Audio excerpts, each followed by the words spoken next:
தமிழ்நாடு நகர்ப்புற உள்ளாட்சி அமைப்புகள் சட்டம் 1998 படி தமிழ்நாடு சட்டம் 30/2025 மூலம் மேற்கொள்ளப்பட்ட திருத்தம் பிரிவு 37(1) படி மாற்றுத்திறனாளி நபர்களிடமிருந்து பேரூராட்சி, நகராட்சி, மாநகராட்சி மன்றத்திற்கு உறுப்பினராக நியமனம் செய்வதற்கான விண்ணப்ப படிவங்கள் வரவேற்கப்படுது.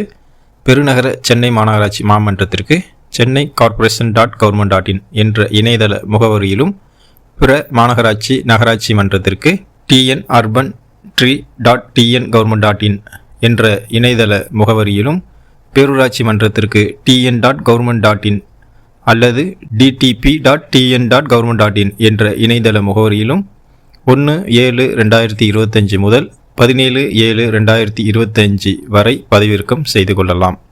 பேரூராட்சி எல்லைக்குள் வசித்து வரும் தகுதியான விண்ணப்பதாரர்கள் பூர்த்தி செய்யப்பட்ட விண்ணப்ப படிவங்களை சம்பந்தப்பட்ட பேரூராட்சி செயல் அலுவலரிடமும், நகராட்சி, மாநகராட்சி எல்லைக்குள் வசித்து வரும் தகுதியான விண்ணப்பதாரர்கள் பூர்த்தி செய்யப்பட்ட விண்ணப்ப படிவங்களை சம்பந்தப்பட்ட நகராட்சி, மாநகராட்சி ஆணையாளரிடமும் நேரடியாக அல்லது தபால் மூலம் 17/7/2025 அன்று மாலை 3 மணிக்குள் சமர்ப்பிக்க வேண்டும் என்று தமிழ்நாடு அரசு கேட்டுக்கொண்டிருக்கு.